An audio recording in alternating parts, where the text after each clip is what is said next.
Existe um fato psicológico que muita gente ainda não está pronta para encarar.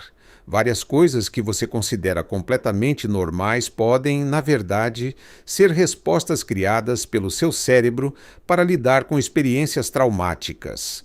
Aquilo que você pensa ser parte da sua personalidade talvez não seja quem você realmente é, mas sim um mecanismo de sobrevivência que se formou ao longo do tempo. E o ponto mais delicado é que, com os anos, você pode ter passado a enxergar essas reações como algo comum. Na psicologia, esse fenômeno recebe um nome específico: adaptações traumáticas. Essas adaptações são padrões de comportamento que o cérebro desenvolve para proteger você em momentos difíceis. O problema é que aquilo que um dia serviu como proteção pode, hoje, acabar sabotando sua própria vida. Um exemplo muito comum disso é a tendência de ser excessivamente independente, a ponto de nunca pedir ajuda a ninguém. A sociedade costuma vender a ideia de que independência absoluta é uma grande virtude. Frases como "eu resolvo sozinho", "não preciso de ninguém" ou "prefiro fazer tudo por conta própria" são frequentemente vistas como sinais de força e maturidade. À primeira vista, isso realmente soa admirável. Mas existe um lado dessa história que quase ninguém gosta de encarar. Em muitos casos, essa independência extrema não nasce da força, mas sim de um mecanismo de defesa emocional. A psicologia explica que, quando uma pessoa cresce em ambientes onde suas necessidades emocionais não foram acolhidas ou reconhecidas, o cérebro aprende uma lição muito simples: depender dos outros não é seguro. A partir daí, ele cria uma estratégia de sobrevivência baseada em autossuficiência total. Esse comportamento surge como uma tentativa de evitar rejeição, abandono ou decepção. É como se a mente concluísse silenciosamente: se eu não depender de ninguém, ninguém terá a chance de me decepcionar. No entanto, existe uma verdade importante aqui: a conexão humana profunda exige vulnerabilidade. Se você não consegue precisar de ninguém, também acaba se impedindo de criar vínculos verdadeiramente profundos com as pessoas. E essa é uma das verdades mais difíceis de aceitar. Não pedir ajuda nem sempre é sinal de maturidade. Às vezes é apenas uma ferida que aprendeu a sobreviver sozinha. Se ouvir isso te causou algum desconforto, talvez seja justamente porque você começou a enxergar algo importante. O segundo padrão aparece quando você tende a minimizar aquilo que sente. Muitas pessoas fazem isso através de frases aparentemente racionais como "não é nada demais", "tem gente passando por coisa pior", "estou exagerando" ou "isso já vai passar". Esse tipo de pensamento parece lógico, parece maduro e por isso muita gente acredita que está lidando bem com as emoções. Mas aqui está um ponto psicológico importante. A invalidação constante dos próprios sentimentos costuma ser um sinal clássico de trauma emocional vivido na infância. Quando alguém cresce em um ambiente onde suas emoções foram ignoradas, ridicularizadas ou até punidas, o cérebro aprende a suprimi-las. Essa supressão funciona como um mecanismo de proteção contra vergonha, rejeição ou julgamento. Com o tempo, sempre que algo machuca emocionalmente, a mente ativa automaticamente o mesmo padrão: minimizar o que está sentindo. Mas existe um efeito colateral que muitas pessoas evitam reconhecer. Aquilo que não é processado emocionalmente não desaparece. Pelo contrário, acaba se acumulando. E o que se acumula tende a se transformar em ansiedade, irritação constante ou até em um certo distanciamento emocional. O cérebro tenta convencer você de que ignorar a dor significa que ela não existe. A lógica interna parece ser: se eu não sentir, então não vai doer. Porém, a realidade é outra. O sentimento continua ali, apenas escondido. E aquilo que fica enterrado dentro de nós não desaparece, apenas se transforma. E é aqui que as coisas podem se tornar ainda mais complexas. O terceiro padrão acontece quando você começa a se sentir responsável pelas emoções das outras pessoas. Talvez você se sinta mal sempre que alguém está irritado perto de você.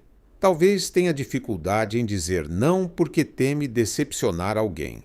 Ou talvez perceba que se torna extremamente atento a mudanças mínimas no ambiente: o tom de voz de alguém, uma expressão facial diferente ou qualquer sinal de tensão. Isso pode parecer apenas empatia, mas em muitos casos está relacionado a algo chamado hipervigilância emocional. A psicologia mostra que pessoas que cresceram em ambientes imprevisíveis desenvolvem uma habilidade extremamente refinada para detectar mudanças emocionais ao redor. Isso acontece porque, durante a infância, sua segurança dependia dessa percepção. Se a mãe estava irritada, era preciso se adaptar rapidamente. Se o pai estava tenso, era necessário prever o que poderia acontecer. Se alguém se aborrecia, poderia haver consequências. Com o tempo, o cérebro aprende uma espécie de regra silenciosa. Manter a paz é minha responsabilidade. E mesmo depois de adulto, esse padrão continua ativo. O problema é que existe uma verdade importante aqui. Você não é responsável por regular as emoções de todas as pessoas ao seu redor. Quando você passa a carregar estados emocionais que não são seus, acaba se desconectando das próprias necessidades. E essa desconexão constante é profundamente exaustiva. Se você se identificou com isso, não significa que exista algo quebrado em você. Na verdade, significa apenas que o seu sistema nervoso aprendeu a sobreviver em estado de alerta constante. O desafio é que hoje você talvez já não esteja mais naquele ambiente que exigia esse nível de vigilância. Mas o seu cérebro continua reagindo como se ainda estivesse. O quarto padrão aparece quando você transforma a própria dor em piada para evitar falar sobre ela de forma séria. Talvez você diga algo como: haha, tenho vários traumas, minha infância explica tudo. Ou estou bem, só emocionalmente instável. Você fala isso rindo como se fosse apenas humor. Mas, no fundo, a situação pode ser bem mais profunda do que parece. O humor pode funcionar como uma forma sofisticada de evasão emocional. O cérebro usa a risada como mecanismo de defesa, transformando algo doloroso em algo aparentemente leve. Isso acontece porque sentir certas emoções de forma completa pode ativar lembranças, sensações físicas e estados emocionais que o sistema nervoso ainda interpreta como perigosos. Então a mente suaviza o assunto, transforma em meme, em ironia ou em piada. Se a única maneira de falar sobre o seu sofrimento é através do humor, existe uma grande chance de que esse sentimento ainda não tenha sido realmente processado. A risada pode sim ser curativa, mas quando ela se torna a única forma de tocar no assunto, muitas vezes está funcionando como proteção. E quando essa proteção se torna constante, ela acaba impedindo uma verdadeira integração emocional. E isso nos leva ao próximo ponto, que ajuda a explicar por que alguns relacionamentos não conseguem durar muito tempo. O quinto padrão acontece quando você se afasta justamente no momento em que alguém começa a gostar de você de verdade. No início, tudo parece intenso e cheio de conexão. Existe interesse, proximidade e entusiasmo. Mas conforme a relação começa a se aprofundar, algo muda. Você se torna mais frio, começa a se distanciar, passa a notar defeitos que antes não pareciam importantes ou simplesmente perde o interesse de forma repentina, quase sem explicação. Se você chegou até aqui, é provável que tenha se reconhecido em pelo menos um desses padrões.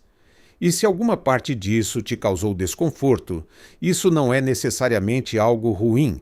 Na verdade, a sensação de incômodo muitas vezes é o primeiro passo para a consciência. Quando algo nos incomoda, geralmente significa que começamos a enxergar aspectos da nossa própria história que antes passavam despercebidos. Mas existe algo fundamental que precisa ser lembrado. O fato de um comportamento ter surgido como resposta a experiências traumáticas não significa que você esteja condenado a viver assim para sempre.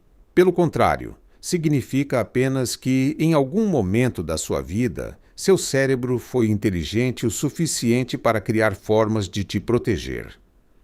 Agora, porém, talvez seja a hora de ensinar ao seu sistema nervoso que aquele perigo já não está mais presente.